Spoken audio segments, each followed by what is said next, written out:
DPSP article 36 থেকে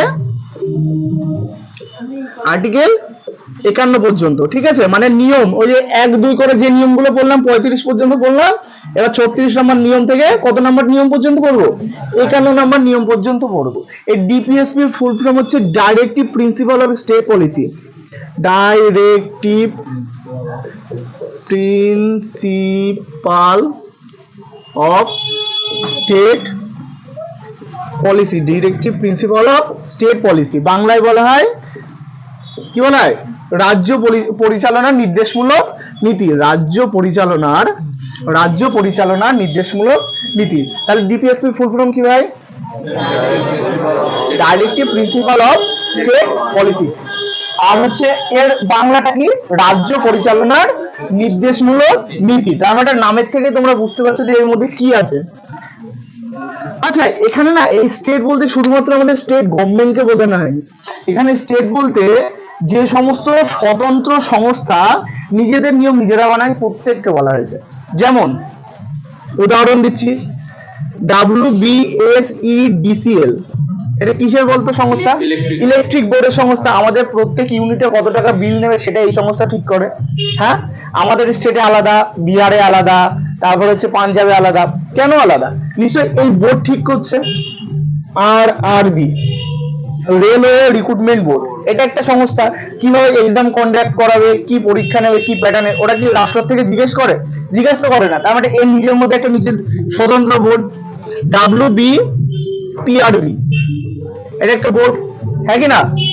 যদি দেখি West Bengal board of secondary education, এটা একটা বোর্ড, মাধ্যমিক শিক্ষা পর্ষদ।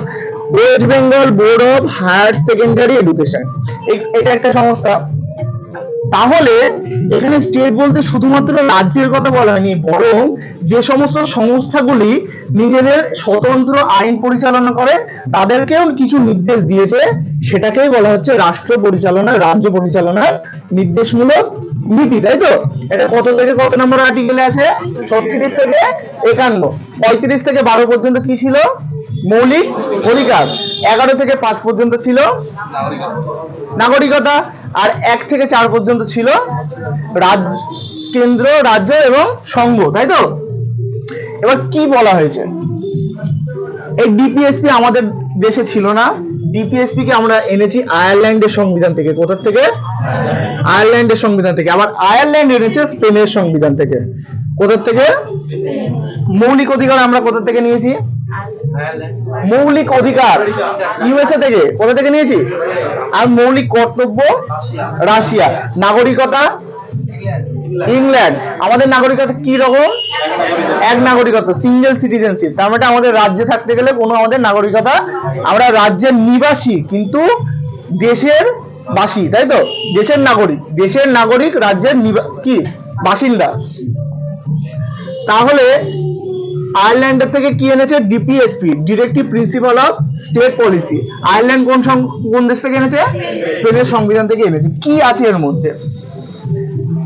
আর্টিকেল 36, 37, 38, এই তিনটে আমরা যখন পড়বো তখন আমরা বুঝতে পারবো যে এই তিনটের মধ্যে কি আছে। আর্টিকেল 36 এ বলা হয় যে ডিপিএসপি পরিভাষা দেওয়া আছে, ঠিক আছে? ডিপিএসপি এর কি দেওয়া আছে? পরিভাষা, মানে ডেফিনেশন দেওয়া আছে, পরিভাষা। ক্লিয়ার? আর্টিকেল 37 এ বলেছে ডিপিএসপির কোনো কাজের জন্য, ডিপিএসপির কোনো কাজের জন্য, মানে সরি ডিপিএসপি না, স্টেটের কোনো কাজের জন্য, স্টেট বলতে কি বোঝানো হয়েছে এখানে? শুধুমাত্র স্টেট গভর্নমেন্ট না, যে সমস্ত স্বতন্ত্র বোর্ড তাদের নিজের কি করে আইন পরিচালনা করে তাদেরকে বলা হয়েছে, তাই তো? হ্যাঁ কি না? স্টেটের কোনো কাজের জন্য আমরা কোনো কোর্টে যেতে পারবো না। তাহলে মৌলিক অধিকারের সঙ্গে ডিপিএসপি প্রথমে একটা পার্থক্য হয়ে গেল। যদি মৌলিক অধিকার লঙ্ঘন হতো আর্টিকেল 32 এর মাধ্যমে কোথায় যেতাম? আমরা সুপ্রিম কোর্ট। আর 226 এর মাধ্যমে কোথায় যেতাম? হাইকোর্ট। কিন্তু আর্টিকেল 37 এ কি বলে গেছে? যে স্টেটের কোনো কাজের জন্য আমরা প্রথমে কোথায় যেতে পারবো না? কোর্টে যেতে পারবো না। তার মানে দেখা গেল এখন আমাদের বিদ্যুৎ বিল 7 টাকা ইউনিট, ঠিক আছে? কালকে সেই বিদ্যুৎ বিল WBSEDCL ঠিক করে দিল 9 টাকা করে হবে। আমরা কি করে যেতে পারবো? যেতে পারবো না। এই বছর রেলওয়ে রিক্রুটমেন্ট বোর্ড কোশ্চেন খুব কঠিন করলো, সামনের বার সহজ করলো, তার প্রতিবাদে কি আমরা কোর্টে যেতে পারবো? যেতে পারবো না, কেননা ওটা একটা স্বতন্ত্র বোর্ড আর ওটা স্টেটের মধ্যে পড়ছে, আর স্টেটের কোনো কাজের জন্য আমরা কোর্টে যেতে পারবো না। যদি যাই কি হবে? যদি যাই কি হবে? কেন্দ্র সরকারের হয়ে কেস লড়ে কে জানিস তো? Attorney general. আর রাজ্য সরকারের হয়ে অ্যাডভোকেট জেনারেল। আর ডিস্ট্রিক্ট কোর্টের হয়ে মানে সরকারের হয়ে পাবলিক প্রসিকিউটর, ঠিক আছে, পিপি বলা হয়। বলে মশাই তুমি কি কেস নিয়ে এসছো? স্যার পরীক্ষায় কোশ্চেন তো এবার কঠিন হয়েছে, আমরা নাম্বার কম পেয়েছি। দূর মশাই, এটা কিসের মধ্যে রয়েছে? ডিপিএসপির মধ্যে। আর ডিপিএসপি তুমি 37 নম্বর আর্টিকেল পড়োনি যে স্টেটের কোনো কাজের জন্য তোমরা কোর্টে যেতে পারো না। বুঝতে পেরেছো? তাহলে তুমি যদি জেলায় কেস করো তোমার বিরুদ্ধে কে লড়বে? Public prosecutor. তুমি যদি স্টেটে কেস করো মানে হাইকোর্টে কেস করো অ্যাডভোকেট জেনারেল। তুমি যদি সেন্ট্রালে কেস করো সুপ্রিম কোর্টে অ্যাটর্নি জেনারেল। ঠিক আছে, সব পড়বো অ্যাটর্নি জেনারেল কত নম্বর আর্টিকেলে আছে, ঠিক আছে, তার কাজ কি, যখন 78 নম্বর আর্টিকেল আসবে, ঠিক আছে, 74 থেকে প্রধানমন্ত্রী শুরু হবে তখন আস্তে আস্তে পড়বো, যখন 200 পরে চলে যাবো তখন অ্যাডভোকেট জেনারেল পড়বো, তারপরে পাবলিক প্রসিকিউটর পড়বো, সব আসছে। ঠিক আছে, এই জন্য সংবিধান থেকে বলা হয় যে একটা শায়রি রয়েছে, বলছে মে तुम्हारे हर एक मुसीबत का एक हाल हूँ, कभी समय मिले तो मुझे पढ़ना, मैं भारत का संविधान हूँ। ঠিক আছে, তাহলে স্টেটের ডেফিনেশন কত, সরি ডিপিএসপি পরিভাষা কত নম্বর আর্টিকেলে বলা হয়েছে? 36-এ। আর স্টেটের কোনো কাজের জন্য আমরা কোথায় যেতে পারবো না, সেটা কত নম্বর আর্টিকেলে? 37। আর্টিকেল 38-এ কি বলা হয়েছে? আর্টিকেল 38-এ বলা হয়েছে এই যে স্টেটগুলি আনাই হয়েছে শুধুমাত্র জনগণের কল্যাণের জন্য। জনগণের কিসের জন্য? কল্যাণের জন্য। এবার আমি যখন স্টেট এবং আমাকে যখন আনা হয়েছে জনগণের কল্যাণের জন্য, আমি যদি কোনো ভুলও করি তাহলে আমি কোথায় যেতে পারবো না? স্টেটে যেতে পারবো, কোর্টে যেতে পারবো না। তাহলে বোঝা গেল কি ডিপিএসপি কি? ডিপিএসপি হলো জনগণের কল্যাণের জন্য গঠিত এমন একটি স্টেট যার কোনো কাজের জন্য আমরা কোর্টে যেতে পারবো না। বোঝা গেল? আর্টিকেল 36-এ কি বলা হয়েছে? ডিপিএসপির পরিভাষার কথা বলা হয়েছে। ডিপিএসপির ফুল ফর্ম কি? Directive principal of state policy. অর্থাৎ কোন স্টেট, কোন রাজ্য যে কিভাবে পরিচালনা হবে তার পরিভাষা দেওয়া হচ্ছে আর্টিকেল 36-এ। আর্টিকেল 37-এ কি বলা হয়েছে? কি স্টেটের কোনো কাজের জন্য আমরা কোর্টে যেতে পারবো না। আর্টিকেল 38-এ কি বলা হয়েছে? স্টেটগুলি আনাই হয়েছে শুধুমাত্র জনগণের কল্যাণের জন্য। কি করে কল্যাণ করছে সেগুলো আর্টিকেল যত আসবে তত জানতে পারবো। ঠিক আছে, হ্যাঁ বলো, যাও। 36, 37, 38 ক্লিয়ার, হ্যাঁ কি না? এবার আসছে আর্টিকেল 39। আর্টিকেল 39-এ বলা হয়েছে,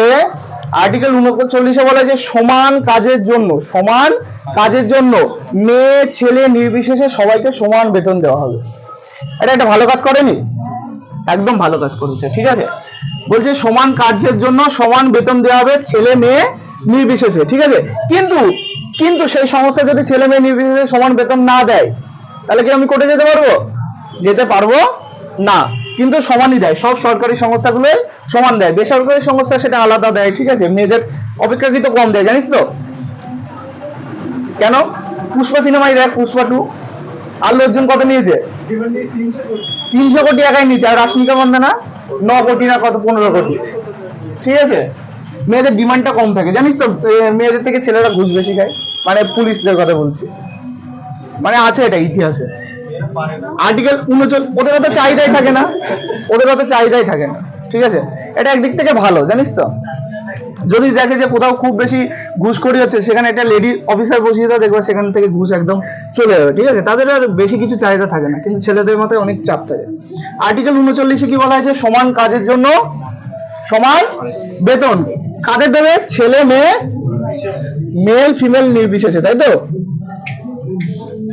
বিয়ের গান শুনে কার কার বিয়ের কথা মনে পড়ছে? ওই দেখ, আমার প্রথম থেকে আসছে। আর্টিকেল 36-এ কি বিষয়ের কথা বলা হয়েছিল? ডিপিএসপি পরিভাষা। আর্টিকেল 37-এ কোনো কাজের জন্য আমরা কোর্টে যেতে পারবো না। তুই চুলি ঠিক করবি নাকি পড়ার মন দিবি? আর্টিকেল 38-এ কি বলছে? স্টেটগুলি আনাই হয়েছে শুধুমাত্র জনগণের আর্টিকেল 39-এ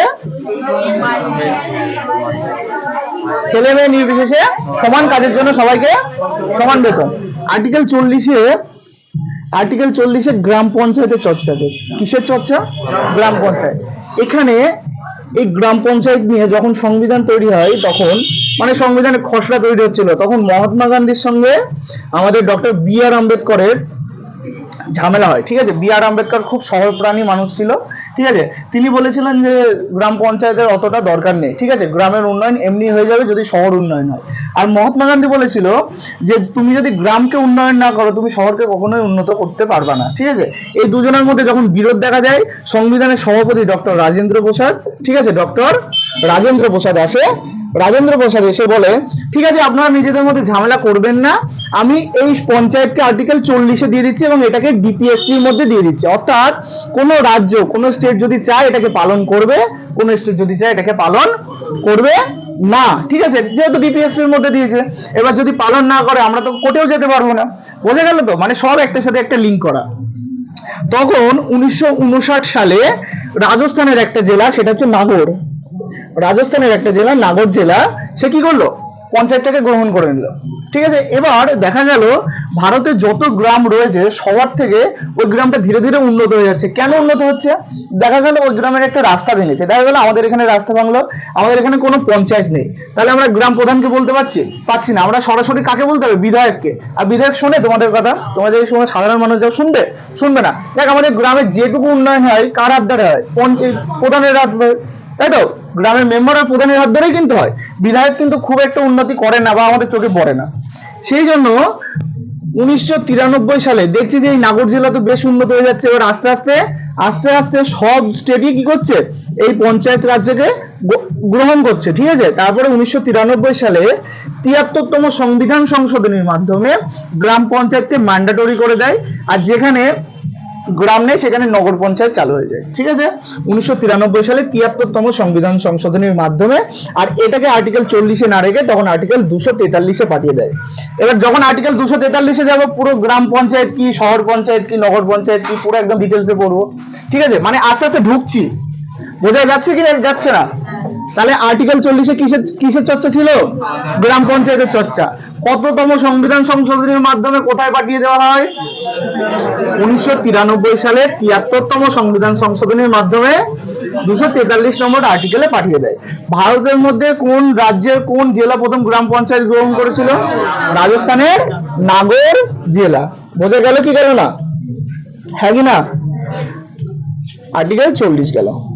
এবার প্রথম থেকে আবার আসছে আর্টিকেল 36-এ কিসের কথা বলা হয়েছিল?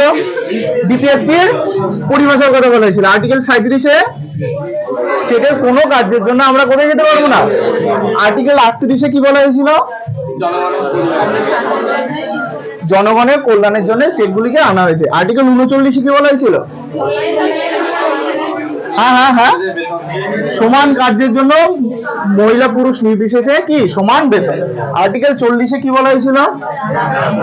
গ্রাম পঞ্চায়েতের চর্চা। ঠিক আছে, এর মাঝে ছোট্ট একটা আর্টিকেল যেটা আগে ছিল না ঢুকবে 39-এর এ। এই যত দেখবি এ বি সি করে আছে সব পরে ঢুকেছে। ঠিক আছে, আস্তে আস্তে 39-এর এ আসবে।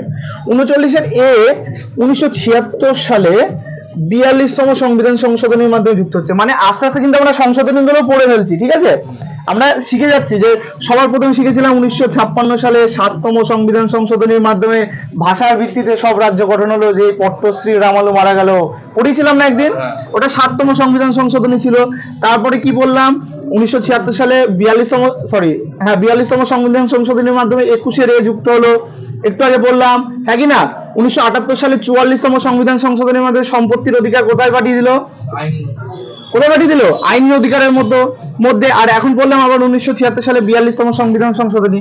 মানে যখন আর্টিকেল গুলো পড়ছি আমাদের আস্তে আস্তে সংশোধনী গুলো পড়া যাচ্ছে। এবার শেষে কি করব? সবগুলোকে একসাথে গুছিয়ে এক জায়গায় করে দেবো, তাহলে মুখস্থ থাকলো। এবার আস্তে আস্তে যখন চর্চা করছি তখন হয়ে যাবে। 39-এর এ যেটা আগে ছিল না, 1976 সালে 42তম সংবিধান সংশোধনের মাধ্যমে কি করা হয়েছিল? যুক্ত করা হয়েছিল। এখানে বলা হয়েছিল কোনো ব্যক্তির যদি আইন কানুনি সহায়তা লাগে তাহলে স্টেট সেটা কিসে করবে? ফ্রিতে করবে, বিনামূল্যে করবে। এবার দেখা গেল ধর কোন একটা ব্যক্তির এমন একটা কেস হয়েছে, ঠিক আছে, যার মামলা হাইকোর্টে চলে যাচ্ছে, ঠিক আছে, সে ব্যক্তিটা খুবই গরিব। এবার হাইকোর্টে গেলে সে তো সরাসরি ইসের সাথে মাইলটের সাথে কথা বলতে পারবে না, তাকে কি রাখতে হবে, একটা উকিল হায়ার করতে হবে। এবার হাইকোর্টের একটা উকিল হায়ার করতে গেলে তার পুরো কি হয়ে যাবে, ঘটিবাটি সব বিক্রি করতে হবে। তাহলে সেই জন্য সরকার কি বললো, যদি কোনো ব্যক্তির আইন কানুনি সহায়তা লাগে তখন সেটাকে কিসে করা হবে, সম্পূর্ণ বিনামূল্যে করা হবে, ঠিক আছে। কানুনি সহায়তার কথা বলা হয়েছে, কানুনি সহায়তা কিসে করবে, বিনামূল্যে।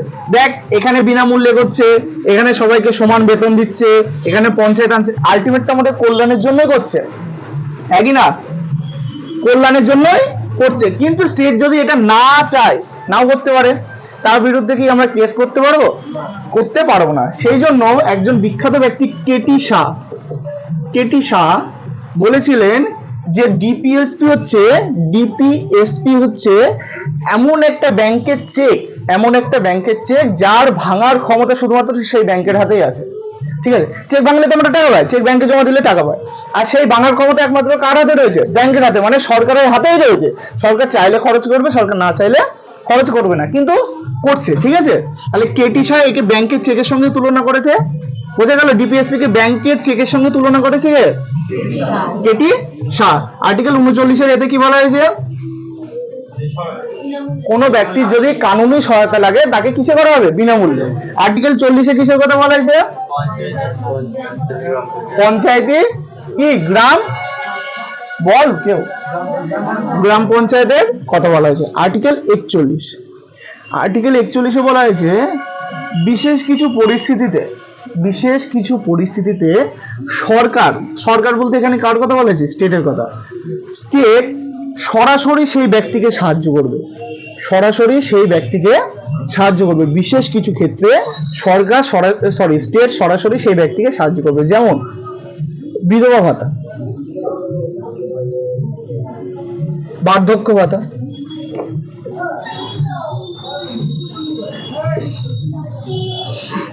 ঠিক আছে, এগুলো কি করছে, সরাসরি সেই ব্যক্তিকে সাহায্য করছে। দেখবি অনেক সময় হুইল চেয়ার দেয়, তাই না, হ্যাঁ দেখেছিস তো।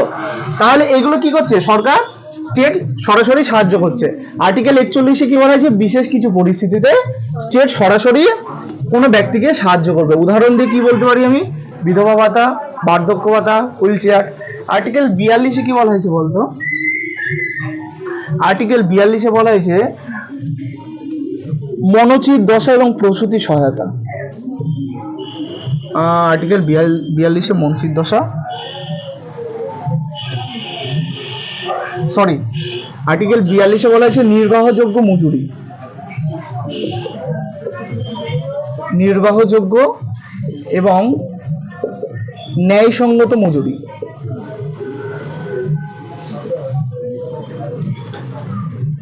অর্থাৎ স্টেট কোনো কাজ করাচ্ছে, দেখবি যেটা বেসরকারি মানে কর্পোরেট কোম্পানিতে খুব হয়, যে সারাদিন 5টায় কাজে গেছে, 9টায় আসছে, ঠিক আছে, কিন্তু সবশেষে মাসের শেষে মাইনা পাচ্ছে 7,000 টাকা করে। তার কি সংসার চলবে, হ্যাঁ চলবে না। সেই জন্য সরকার বলেছে যে তোমার কাছে যে সমস্ত কর্মচারীরা কাজ করবে তাদেরকে তোমরা যাতে নির্বাহযোগ্য, মানে কি সে তার বসবাস যাতে করে ফেলতে পারে, ঠিক আছে, তার যাতে কোনো রকমের খাদ্য, বস্ত্র, বাসস্থানের অসুবিধা না হয়, নির্বাহযোগ্য এবং ন্যায় সঙ্গত, মানে তোমার কাছে যেটা ন্যায় মনে হয়। তুমি ভোর 5টা থেকে রাত 9টা অবধি কাজ করছো, তুমি মাসের শেষে 7,000 টাকা বেতন পাচ্ছ, এটা তো তোমার ন্যায় সঙ্গত নয়, তুমি ওর সাথে কি করছো, অন্যায় করছো, তাই না। সেই জন্য বলেছে স্টেটের তার যারা কর্মী আছে তাদেরকে নির্বাহযোগ্য এবং ন্যায় সঙ্গত কিসের কথা বলা হয়েছে, মজুরি দেওয়ার কথা বলেছে। বুঝতে পেরেছিস, হ্যাঁ কি না, তাই তো। আর্টিকেল 43 বলেছে মনোচিত দশা এবং প্রসূতি সহায়তা। মনোচিত দশা এবং প্রসূতি সহায়তা,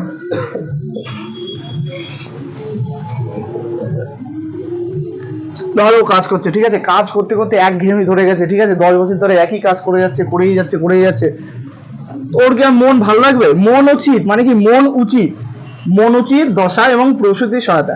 আর প্রসূতি মানে কি জানিস তো, মেয়েদের যখন বেবি হয়, ঠিক আছে, ওটাকে প্রসূতি বলা হয়, ঠিক আছে। এবার কোনো মেয়ে এখান থেকে কলকাতায় জব করতে যায়, ঠিক আছে, সাপোজ ধর কলকাতায় জব করতে যায়, এবার দেখা গেলো কৃষ্ণনগর থেকে ট্রেনে উঠবে, ট্রেনটা হচ্ছে 3 নম্বর প্ল্যাটফর্মে দিয়েছে, এবার ওই সিঁড়িতে উঠে গিয়ে নামা কতটা কষ্টের জানিস তো, হ্যাঁ। এবার ও যদি প্রেগনেন্ট থাকে সেই মহিলা, তাহলে কি সে সেইভাবে কাজ করতে পারবে সেই এফোর্টে? সেই জন্য বলা হয়েছে যে তার মানে বেবি হওয়ার 3 মাস আগের থেকে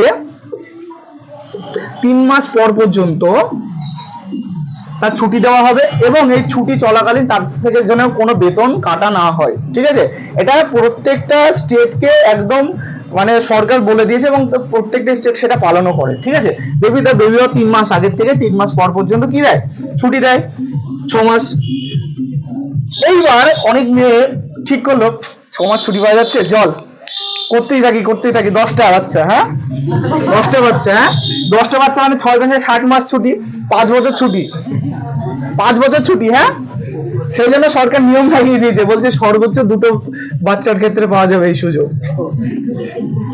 সরকারও মানে বুঝতে পেরেছিস তো, বলছে না মে তোমারে हर एक मुसीबत का एक हाल हो, कभी समय मिले तो मुझे पढ़ना, मैं भारत का संविधान हूँ, ঠিক আছে। মানে সব রকম নিয়ম বুঝতে পারছিস, সেখানকার তখনকার মানে মানুষদের কি বুদ্ধি, সব রকম ভেবে সেবেই তৈরি করেছে। আর্টিকেল 43-এ কিসের কথা বলা হয়েছে, মনোচিত দশায়ন প্রসূতি সহায়তা, অর্থাৎ কোনো ব্যক্তি কোনো মানে ডিপার্টমেন্টের যিনি হেড থাকবেন তিনি সবসময় দেখবেন তার কারিগরদের মানে যাতে কোনো অসুবিধা না হয়, এবং যদি তার কোনো প্রেগনেন্সি থাকে কোনো মহিলা, তাহলে ডেলিভারি হওয়ার 3 মাস আগে থেকে 3 মাস পর পর্যন্ত তাকে ছুটি দেবে, সর্বোচ্চ কটা বাচ্চার ক্ষেত্রে, 2টো বাচ্চার ক্ষেত্রে। আর্টিকেল 44, আর্টিকেল 44-এ বলা হয়েছে uniform civil code, uniform civil code অর্থাৎ সমান সিভিল সংহিতা।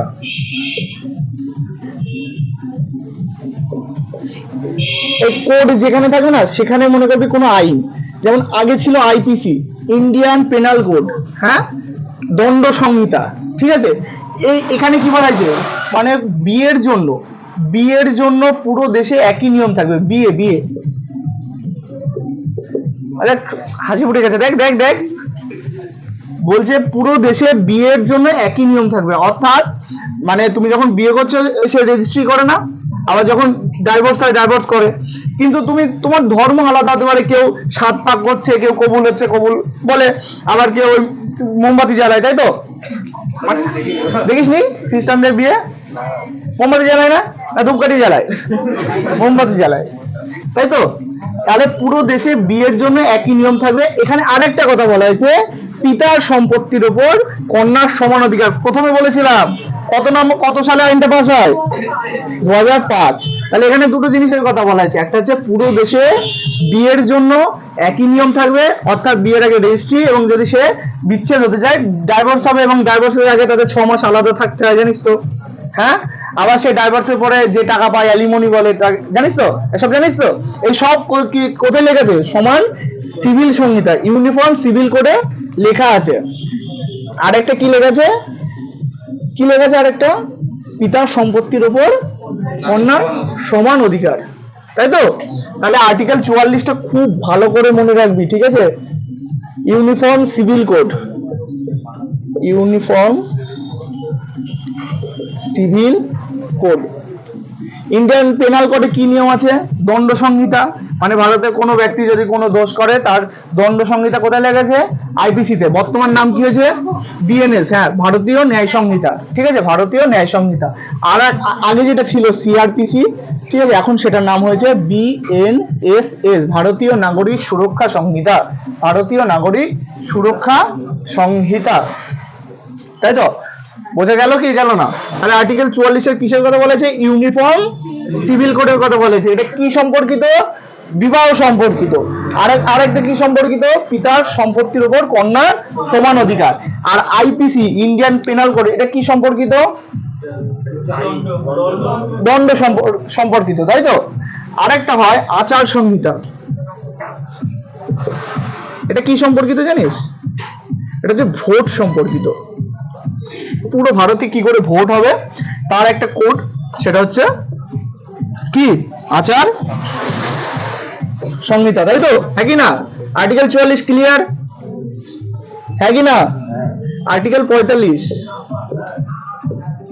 অনন্যা বল দেখি আর্টিকেল 45-এ কি ছিল? পূর্ণেন্দুদা পড়ায়নি, বল দেখি। 6 থেকে 14 বছর বয়সী সমস্ত শিশুকে অবৈতনিক এবং বাধ্যতামূলক শিক্ষা দিতে হবে। এটা প্রত্যেকটা স্টেটকেও সেই দায়িত্ব দিয়েছে। তার মানে বুঝতে পারছি শিশুদের শিক্ষার কথা মানে সরকার কত ভাবছে। আর 6 বছরের কম বয়সী শিশুদের স্বাস্থ্যের কথা ভাবতে হবে। দেখবি যে 6 বছরের কম শিশুদের একটা কার্ড থাকে, কি কার্ড বলতো? Polio card. সব পোলিও দিয়ে দিয়ে বেড়ায়। উফ, এই হাতে কি ব্যথা হয়েছিল, হ্যাঁ মানে 2 মাস পর পরই, তাই তো? আরে সুন্দর কার্ড থাকে, হয়ে গেছে হয়নি, হয়ে গেছে হয়নি, মানে যতদিন না পর্যন্ত কমপ্লিট হচ্ছে শান্তি ছিল না। তাহলে স্টেটগুলি কি খেয়াল রাখবে? 6 বছরের কম বয়সী শিশুদের স্বাস্থ্যের কথা এবং 6 থেকে 14 বছর বয়সী সমস্ত শিশুকে শিক্ষার কথা। এবং দুটোই কি হবে? অবৈতনিক। মানে অবৈতনিক মানে কি? কোনো টাকা লাগবে না, তাই তো? হ্যাঁ কি না? এই যদি পোলিও তোদের বাইরে থেকে কিনতে হতো, তোরা বুঝতে পারতি না কত টাকা লাগতো, কয়েক হাজার টাকা লাগতো, ঠিক আছে? তাহলে স্বাস্থ্যের কথা এবং শিক্ষার কথা কত নম্বর আর্টিকেলে বলা হয়েছে? আর্টিকেল 46। আর্টিকেল 46-এ বলা হয়েছে সমাজে যারা পিছিয়ে পড়া জাতি, এসসি এসটি, ঠিক আছে, শিডিউল কাস্ট, শিডিউল ট্রাইব, অর্থাৎ সমাজে পিছিয়ে পড়া জাতি, তপশিলি জাতি, তপশিলি উপজাতিদের শিক্ষা এবং স্বাস্থ্যের কথা বলা হয়েছে। শিক্ষা এবং স্বাস্থ্যের কথা বলা হয়েছে। আর্টিকেল 47-এ কি বলা হয়েছে? আর্টিকেল 47-এ বলা হয়েছে ভারতে খাবারের গুণগত মান যেন ঠিক থাকে, খাবারের গুণগত মান যেন ঠিক থাকে। এই জন্য সরকার একটা সংস্থা তৈরি করলো, FSSAI। তোরা দেখেছিস কিন্তু ম্যাগির পেছনে এরকম থাকে। এটার মানে কি? Food safety and standards authority of India. Food SAFT, right? SAP and standard authority AUTHO of India। বোঝা গেল? FSSAI থাকে না? এই food safety and standards authority of India কি করে? চেক করে প্রত্যেকটা খাবার যে তোমার খাবারের গুণগত মান ঠিক আছে কিনা। এবং এবং মাদক দ্রব্য বিক্রয়ের জন্য নিষেধ করা হয়েছে, ঠিক আছে? মাদক দ্রব্য বিক্রয় নিষিদ্ধের কথা কত নম্বর আর্টিকেলে বলা হয়েছে? আর্টিকেল 47-এ। অর্থাৎ প্রত্যেকটা স্টেটকে বলা হয়েছে যে তোমরা মাদক দ্রব্য ব্যবহার করবে না, মানে বিক্রি করবে না। সে যদি করে আমরা কি তার বিরুদ্ধে কেস করতে পারবো? কেন করতে পারবো না? ডিপিএসপির মধ্যে রয়েছে। বুঝা গেল? মানে এটা আমাদের দিচ্ছে কল্যাণের জন্য, কিন্তু ওরা যদি নাও দেয় আমরা কিচ্ছু করতে পারবো না। তাহলে এবার প্রথম থেকে আসি। আর্টিকেল 36-এ কি বলা হয়েছিল? ডিপিএসপির এতজনের এই আওয়াজ এটা। আর্টিকেল 37-এ স্টেটের কোন কাজের জন্য। আর্টিকেল 38-এ ডিপিএসপি আনা হয়েছে শুধুমাত্র। আর্টিকেল 39-এ সমান কাজের জন্য ছেলে মেয়ে নির্বিশেষে সমান। 39-এর এতে কারোর যদি কানুনি সহায়তা লাগে সেটা ফ্রিতে হবে, তাই তো? আর্টিকেল 40-এ পঞ্চায়েতের চর্চা। আর্টিকেল 41-এ স্টেট বিশেষ কিছু পরিস্থিতিতে মানুষকে সরাসরি সহায়তা করবে, তাই তো? আর্টিকেল 42-এ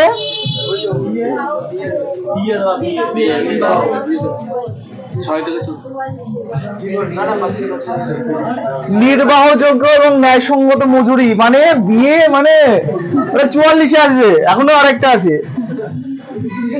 আর্টিকেল 42-এ কি বলা হয়েছিল?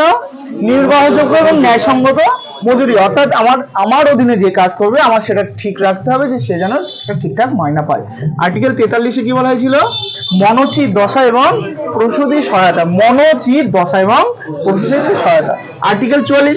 এবার বলো বলো বলো বলো এবার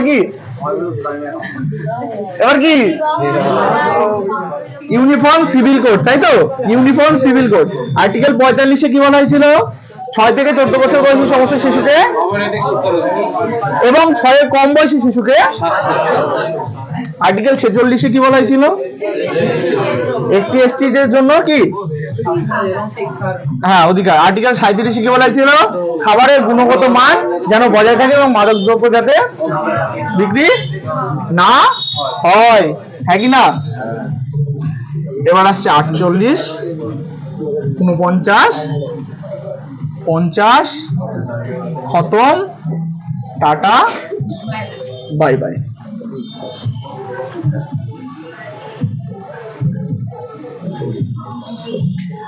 48 কি বলা হয়েছে বলতো?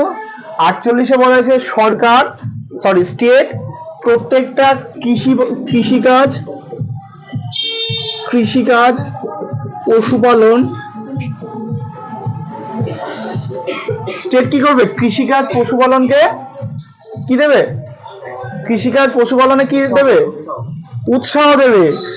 স্টেট কি করবে? কৃষিকাজ এবং পশুপালনে উৎসাহ দেবে। শুধু তাই নয়, কৃষিকাজের সঙ্গে সম্পর্কিত যন্ত্রপাতির জন্য ট্যাক্স একদম কমিয়ে দিয়েছে। দেখবি ট্রাক্টরের দাম কত? দেখবি 8-10 লাখ টাকাতে বিশাল ট্রাক্টর চলে আসে, কিন্তু 8-10 লাখ টাকায় একটা গাড়ি কিনবি, 4 হুইলার গাড়ি কিনবি, ওটা ট্রাক্টরের সামনে কিছু?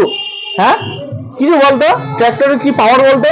ওই যদি ট্যাক্স দিয়ে কিনতে হতো ওর দাম 25-30 লাখ টাকা হয়ে যেত, বুঝতে পেরেছিস তো? সার, এই যে আমরা জমিতে যে সার দিই, সারের উপরে ট্যাক্স অনেক কম, তাই তো? আমরা স্টেট কি করবে? কৃষিকাজ এবং পশুপালনে উৎসাহ দেবে। আরেকটা জিনিস বলেছে, গবাদি পশুর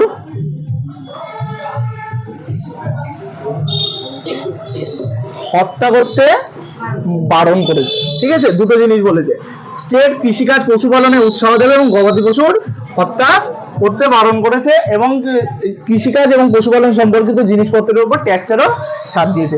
আর্টিকেল 49 কি বলেছে? পর্যাবরণ, বন্য তথা বন্যজীবকে রক্ষার কথা বলা হয়েছে। বন্যজীব, পর্যাবরণ মানে কি? এনভায়রনমেন্ট, তাই তো? এনভায়রনমেন্ট তো পরিবেশ তো। হাসিস কেন? পরিবেশ, বন এবং বন্যজীবকে কি রক্ষার কথা বলা হয়েছে কত নম্বর আর্টিকেলে? 49। কাকে বলেছে? সরকার এটা স্টেটকে বলেছে। আর্টিকেল 85 কি বলেছে? স্টেট অন্তরাষ্ট্রীয় ক্ষেত্রে অন্তরাষ্ট্রীয় মানে বুঝতে পেরেছো? অন্তরাষ্ট্রীয় মানে কি? রাষ্ট্রের ভিতরে না, রাষ্ট্রের বাইরে, মানে বিদেশে, পুরো ওয়ার্ল্ডে, ঠিক আছে? অন্তরাষ্ট্রীয় ক্ষেত্রে সবসময় বুদ্ধিমত্তার পরিচয় দেয়। এটার কথা বলা হয়েছে না? আর একটা, সরি এটা না। আর্টিকেল 50 বলা হয়েছে তোর, হ্যাঁ আর্টিকেল 50 বলা হয়েছে ন্যায় প্রণালী থেকে কার্যপ্রণালীকে আলাদা করতে হবে, ঠিক আছে? ন্যায় প্রণালী থেকে কার্যপ্রণালী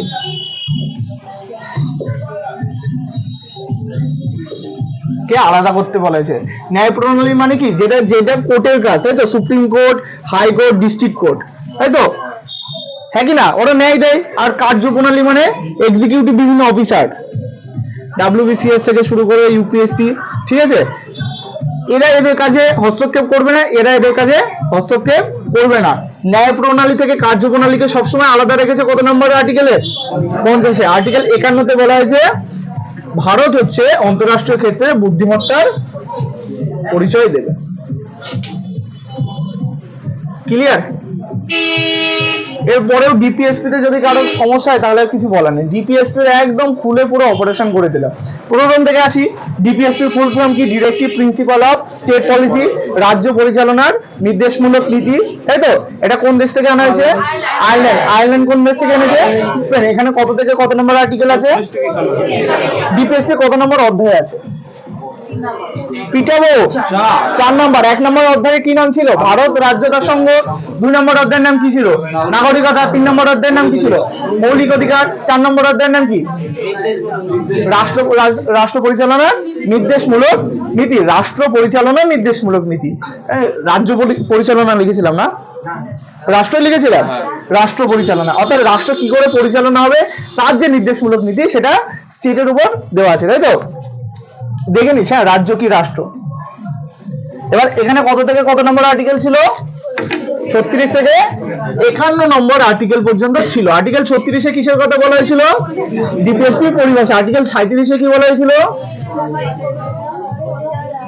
বল বল বল। স্টেটের কোনো কাজের জন্য আমরা কোর্টে যেতে পারবো না। আর্টিকেল 38-এ কি বলা হয়েছিল? স্টেটগুলো আনা হয়েছে শুধুমাত্র কল্যাণের জন্য। আর্টিকেল 39-এ সমান কাজের জন্য সমান বেতন। আর্টিকেল 40-এ গ্রাম পঞ্চায়েত প্রথম কোন জেলায়? রাজস্থানের নাগর জেলা। কত সাল?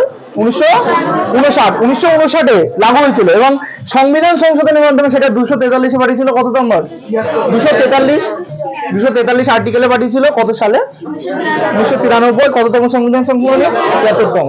Article 40 clear. যখন 243 আসবে, পঞ্চায়েতের কাজ কি, পঞ্চায়েতের কটা স্তর, ত্রিস্তরীয় পঞ্চায়েত কি, একস্তরীয় পঞ্চায়েত কি, দ্বিস্তরীয় পঞ্চায়েত কি, তখন আমরা পড়বো। ঠিক আছে? প্রধানের কাজ কি, প্রধানকে কি করে অপসারণ করা যায়, সব পড়বো, সব আসবে। আবার শহরে পঞ্চায়েত আসবে, নগরপাল বলছি, ওটাকে কি বলে? মিউনিসিপ্যালিটি।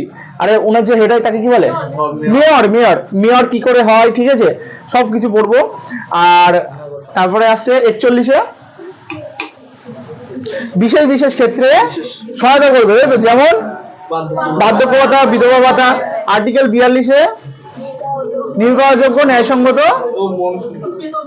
বেতন দিতে হবে। আর্টিকেল 43-এ মনোচিত দশা প্রসূতি সহায়তা। আর্টিকেল 44-এ বল বল বল হ্যাঁ কি বলো? বলে দিয়েছে, সবাই বলে দিয়েছে বলছে। আর্টিকেল 45-এ 6 থেকে 14 বছর বয়সী সমস্ত শিশুকে আর 6 এর কম বয়সী শিশুকে স্বাস্থ্য। আর হচ্ছে 46-এ এসসি এসটিদের। আর আর্টিকেল 47-এ খাবারের গুণগত মান বৃদ্ধি করতে হবে এবং মাদক দ্রব্য। এর আগে একটা আর্টিকেল ভুলে গেছে, 39-এর কি বল, ফ্রিতে কানুনি সহায়তা দিতে হবে, তাই তো? আর্টিকেল 48-এ কি বলা হয়েছিল? কৃষিকাজ পশুপালনে কি করবে? সহায়তা করবে, উৎসাহ দেবে এবং হচ্ছে গবাদি পশুর হত্যা করবে।